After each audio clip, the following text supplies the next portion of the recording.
நம்ம இன்று பார்க்கக்கூடிய ஒரு முக்கியமான ஒரு விஷயம் என்னன்னு பார்த்தீங்கன்னா, அதாங்க அனைவரும் எதிர்பார்க்கக்கூடிய ஒரு விஷயம். அதுவும் சுப கிரகம் என்று சொல்லக்கூடிய இந்த குரு பகவானுடைய பெயர்ச்சி தாங்க. அதுவும் இன்று வாக்கியப்படி பார்த்திங்கன்னா, இன்று காலை 11 அதாவது 7 மணி அந்த 11:07 வந்து பார்த்திங்கன்னா, எங்கேருந்து எங்கே மாறுறாரு நம்ம குரு பகவான் அப்படின்னு பார்க்கும்பொழுது, மிதுன ராசியிலிருந்து கடக ராசிக்கு பயிற்சி ஆகிறாருங்க. சரி, கடக ராசி என்பது என்ன மாதிரியான விஷயம் அப்படின்னு பார்த்தீங்கன்னா, குரு பகவான் 12 ஆண்டுகளுக்கு ஒரு முறை தான் அந்த இடத்துக்கு வருவார். அதுவும் ரொம்ப ரொம்ப முழுமையான பவர் என்று சொல்லுவாங்க இல்லையா, உச்சபலம் பெறக்கூடிய ஒரு ஸ்தானம் தான் இந்த கடகராசிங்க.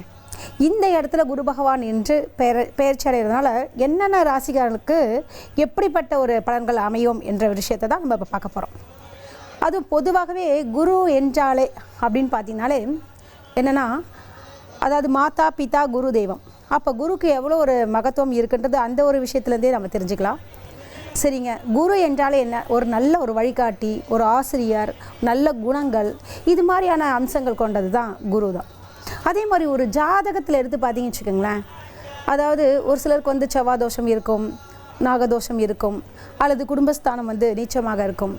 இது மாதிரியான இடங்களில் வந்து ஒரு ஜாதகம் கெட்டு போயிருந்தால் கூட சரிங்க, கடைசியில் ஒரு ஆப்ஷன் வைப்பாங்க இல்லையா, அதுதாங்க குரு பார்வை இருக்கா. ஏன்னா குரு பார்வை கோடி பலன் தரும் என்று சொல்வார்கள். அப்படின்னும் பொழுது நம்முடைய ஜாதகம் ரொம்ப வீக்காக இருந்தால் கூட அங்கே குரு பகவானுடைய பார்வை இருந்தால் அது அப்படியே செழிப்படையுமா. அதாவது குரு பகவான் இருந்த இடம் பார்த்த இடம் ரொம்ப விருத்தி அப்படின்னு சொல்லுவாங்க. அப்படின்னும் பொழுது அந்த குருவனுடைய பார்வை இருக்கு இல்லையா, ஒவ்வொரு கிரகங்களுக்கும் சில பார்வைகள் இருக்குது. அது பொதுவாக வந்து எல்லா கிரகங்களுக்கும் பொதுவாக 7வது இடம்ன்றது பார்வை ஸ்தானம் சொல்லுவாங்க.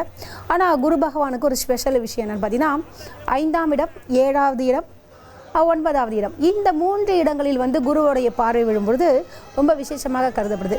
இப்போ நம்ம ஜாதகத்துலேயும் சரி, அல்லது நம்மளுடைய ராசிக்கு இப்போ பார்த்தீங்கன்னா பாருங்கள், குருவுடைய ஆலங்குடியில் அருமையாக சுவாமியோட தரிசனம் நடந்துருக்கு.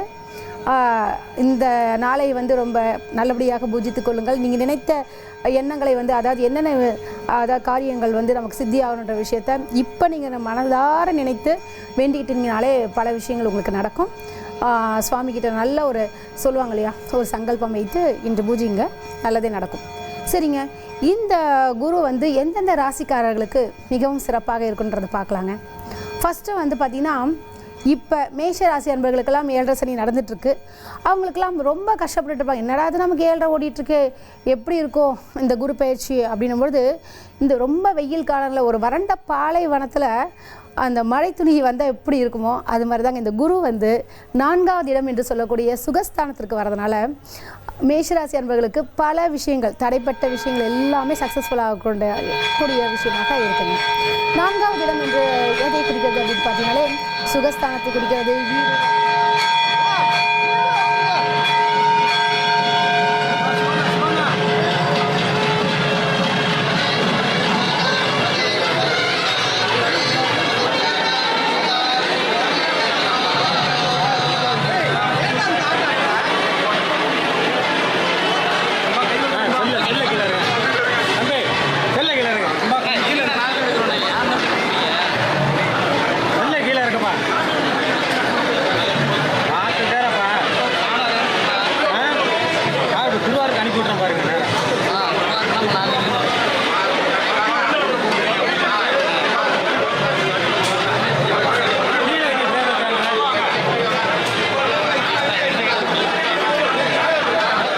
வீடு, கோடியே 28 லட்சம் மனங்களை வென்ற தந்தி டிவி யூடியூப் சேனல். தவிர்க்க முடியாத தம்ப்நெயில், கலக்கலான கான்டென்ட்ஸ். நீங்களும் இந்த குடும்பத்தில் இணைய இப்பவே சப்ஸ்கிரைப் பண்ணுங்க. அசுரபலம் கொண்ட எங்கள் டிஜிட்டல் கரங்களில் உங்கள் விளம்பரங்களை சேர்க்க வாட்ஸ்அப் பண்ணுங்க. 8939888838. Email advttv@dttv.in.